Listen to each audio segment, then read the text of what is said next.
River valleys. Just the idea of them conjures up romantic notions of hearth and home, pastoral and tranquil places of peace, overflowing with abundance. But when rivers overflow, peaceful valleys become relentless torrents of water, destroying anything and everything in their path.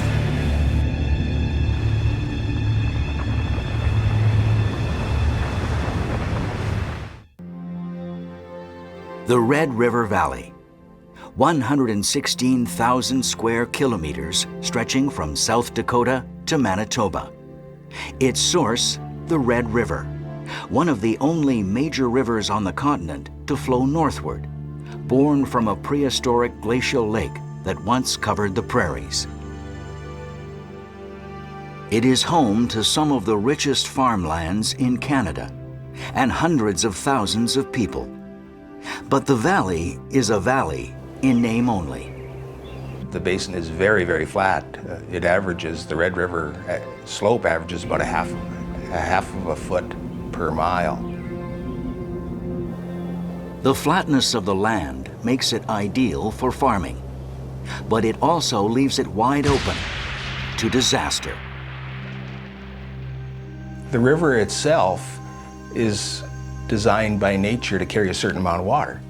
And once you get above that, the water goes over the banks and floods the surrounding land. And if it goes over the banks by a foot, it'll go 2 miles because it's so flat.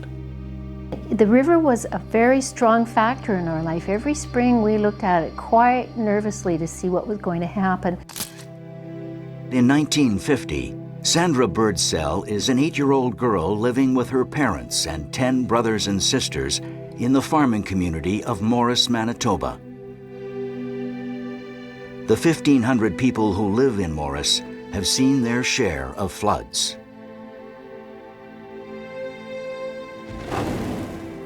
Several times my mother and father had to put the piano up on top of a structure so that it wouldn't get ruined, and pile all the furniture on top of the dining room tables or haul it up to the second floor.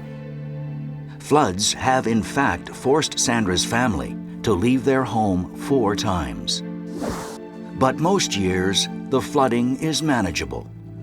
We listened to the water, listened to it coming into the basement. We used to report on it and say, well, it's not up to the bottom step yet, or it's up to the bottom step, and now it's up to the second step. And sort of gave my mother a forecast.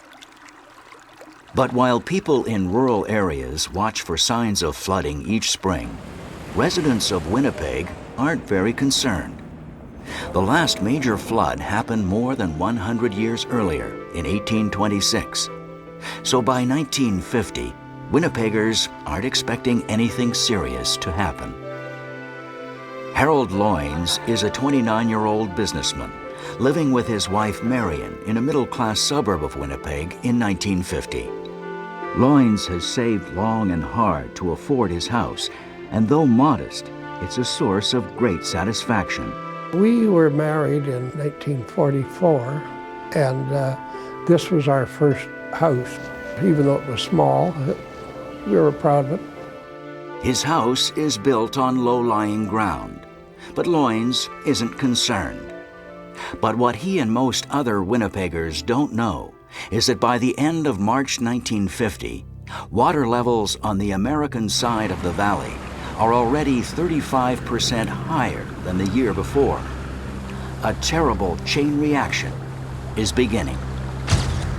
The colder it is, the more the ground freezes to a greater and greater depth, and that means that once the snow melts in the springtime, it has nowhere to go. It has to go over land rather than sinking into the ground. And then a critical thing is how quickly the snowpack melts. Rapid snowpack melting causes a lot more runoff than if it just slowly melts. And there is one more ingredient adding to the mix. It was very rainy, very dull. The snow had melted and the rain melted it a lot. No one realizes it, but they are about to become part of a devastating human drama. Conditions south of the border are steadily deteriorating. people in Manitoba finally begin to take notice. We realized that this Red River was going to flood because we got advance notice from Grand Forks and Fargo that, you know, they had been flooded ahead of us, and it was coming this way naturally because it's flowing north into Lake Winnipeg. The closer it came, then we realized that this was for real. Grand Forks, my goodness, they were in terrible time, having a terrible time, and we felt so badly for them. Arn McEwen and his wife own a home in another suburb of Winnipeg. Our house was only a matter of a few weeks old when we moved into it, with all oak floors and lovely kitchen. Everything was nice. Their neighborhood is also built on low-lying ground. But even though the area is vulnerable to flooding, Arn and his neighbors think they can avoid real trouble by building a dike. We somehow thought that we were going to be able to survive it without any damage. At first, there is little government organization. People who aren't able to move easily, such as seniors and hospital patients, start becoming concerned. So residents across the city take matters into their own hands, building dikes neighborhood by neighborhood. Sandbag dikes were the main thing because we really hadn't had a bad scare like this before. The mood of the people we were working with on the dike was, to start with, it was treated as a bit of a lark, if I use that word. But then it became very serious when we realized what we had to fight against, that it wasn't a lark, that it was very, very serious. Then by mid-April, the weather finally turns sunny and warm.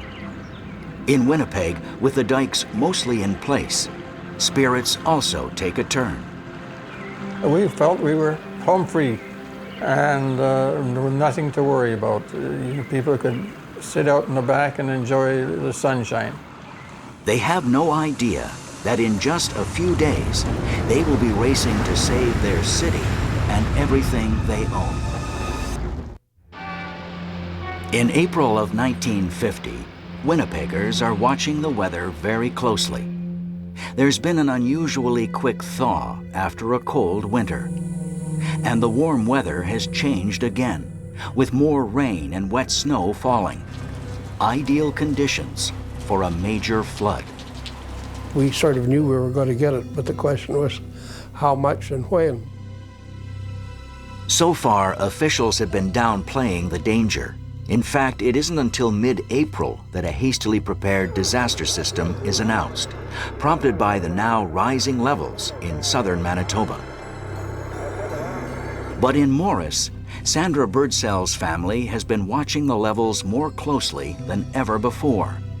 They sense that somehow this year is going to be very different. Then, suddenly it hits. In the middle of the night on April 27th, as the town sleeps, Morris is bombarded by a raging wall of water. The water came up onto the second floor. My mother had to leave the house through a bedroom window into a boat.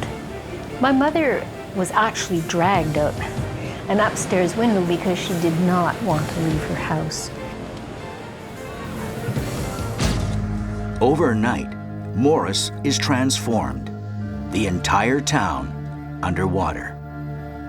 You look and you can see how far that river has swept out of its banks, and then there's pieces and chunks of ice that are shearing off trees and cutting them down, and you see the odd dead cow or pig go floating by. The river is now completely out of control and is headed towards Winnipeg. Everyone is horrified to see the flood for what it truly is, the worst in more than 100 years. And there is no escape. Winnipeg is about to be hit with the full force of the swollen Red River.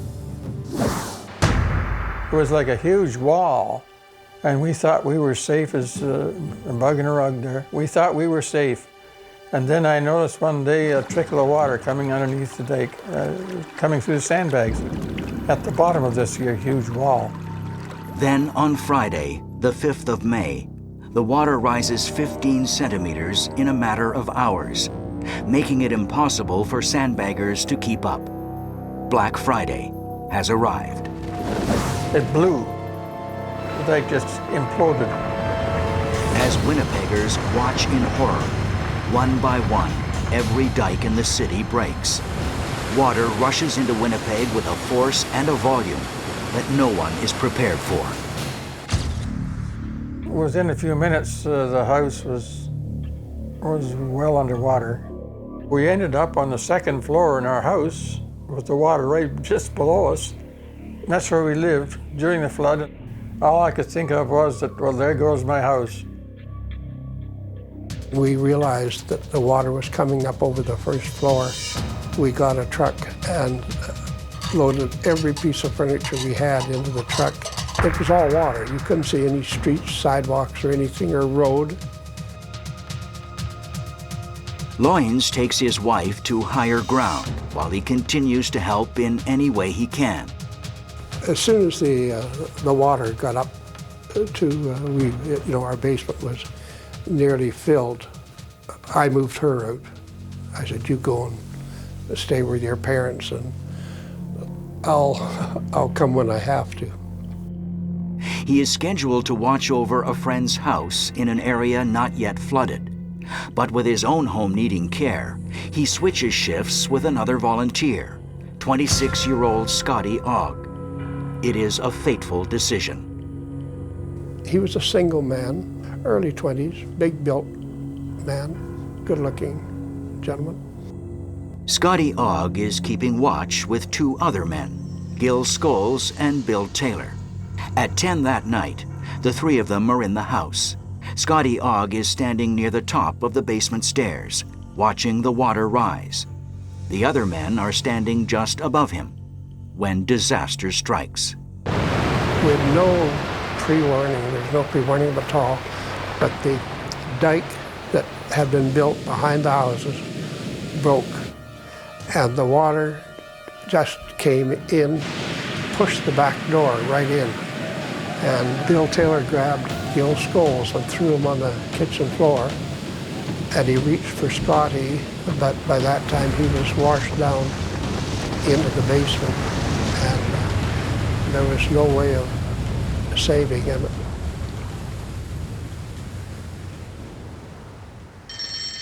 Would but by the grace of God go I, because that's the shift I would have been on, and I could have been in the same position as he was. It took them about 4 or 5 days to find him. He was right up in the rafters. The town of Morris is completely underwater, and everyone must leave. For Sandra Birdsell's family, this creates almost as much anxiety as the flood itself. For me, the most difficult aspect of the disaster was being separated from my family. Because then there were 11 of us, we couldn't all stay in the same home. And I can remember someone telling me that you shouldn't cry because water attracts water. And I would just bring on more water if I cried. And I guess I did. By now, 5,000 military personnel have poured into the city, where a state of emergency has finally been declared. Food is scarce. As homes disappear under a sea of water, 80,000 people are evacuated, the largest evacuation in Canadian history. For people unable to leave, it is especially terrifying. Those in hospital are rescued by amphibious vehicles called ducks. There had been an epidemic, a polio epidemic, where people lost the ability to breathe on their own, and they were in very bulky, large iron lungs. And the Navy went out using ducks and evacuated these very awkward, heavy, large iron lungs and took the people out. By now, more than 130,000 square kilometers of Manitoba are underwater. Rumors of contagious disease are rampant. All anyone can do is wait for the water to crest. It was an enemy that you could never really confront in one place. You could never point a finger at it and say, stop.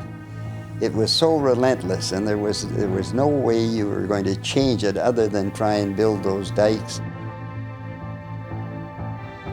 Finally, on May 14th, it crests at 9 meters above winter ice levels. The river, which usually is 150 meters wide, has become a lake 65 kilometers wide and 100 kilometers long. It was so big, the flood was so big, it was all over southern Manitoba. Although the worst is over, the full realization of the damage is yet to come. Only after the Red River crests can the people of Manitoba fully understand what has happened. The flood has been the worst in more than 100 years. And for many who have been evacuated, it will be a long time before they're able to return. We thought we'd only be gone 2 weeks or 3 weeks or something like that, and not, I think it was 2.5 to 3 months, maybe even longer, that we were away. When they are allowed back to their homes, it isn't a pretty sight. It was just completely gutted. It was just like the guts of the house spilling out from the walls. My father had to rip all the walls off. And then he had to go into the basement and jack up the floors to straighten them because they were all wavy, the floors. The town was completely mud from one end to another, a dirty, filthy kind of clay mud that coated everything and hardened so that you would have to take a hammer and a chisel to chip it off of various things. It was disease-filled so that we weren't allowed to touch, and we had to wash our hands for fear of diphtheria and typhus, and had all these shots that we had to have so that we could, live in our neighborhoods once again. Some people just packed up and left their house there and never even went into it.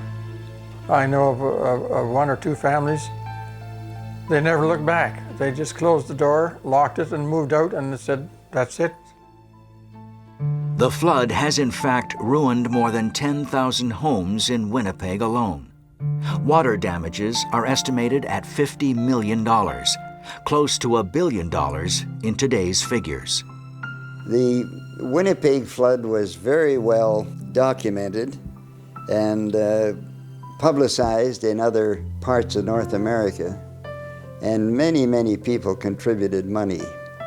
And they built up a huge reserve. I was in pretty dire straits because I absolutely didn't have any money, and I didn't know how I was going to be able to pay to redo the house. I was just dependent on the government subsidizing me to repair the house.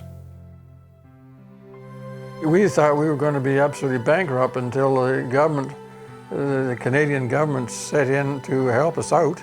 It was something that was almost spiritual. The whole of Canada was trying to help us. And I remember that very, very well, and to this day. Public debate now centers on how to prevent this devastating event from happening again.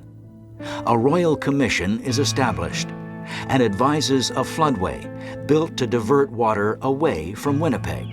It got the government to realize that Manitoba is not going to be Manitoba without some sort of preventive measures.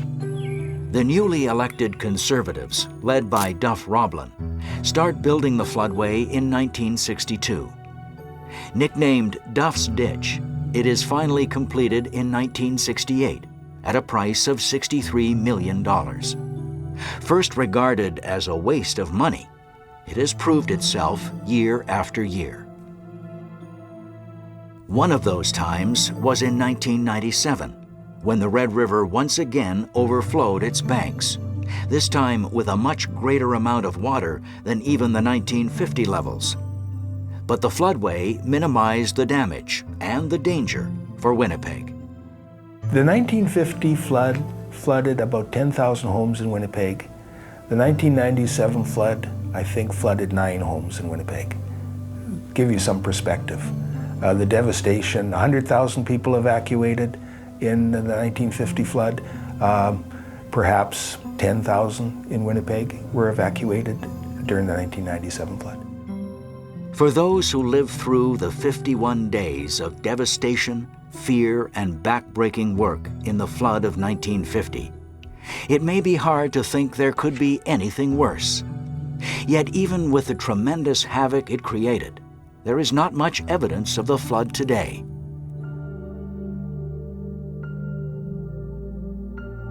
I got members of my own family who don't believe it. My granddaughter, for example, she didn't believe it until I showed pictures. But it's so difficult for people that are born later, you know, that it's difficult for them to see the houses now and the streets and to think the water was up over that house. The flood was a pivotal moment for me in terms of my life as an artist and my life as a writer. I wrote a book for children called The Town That Floated Away. And in a way, that's the way it felt for me, that the entire town had disappeared and just didn't exist. The realization that I came away with from this flood is that the world is an unstable place, insecure, that what you see is not necessarily what's there, and then it can change quite quickly. Are you prepared for a real natural disaster? Or just want to go on a camping trip and want some of the coolest new gadgets? We've got a whole range of products we've personally selected that you can find links to in the descriptions. Just by shopping through those links, you'll help support Bad Day HQ and help us create more great content for you guys.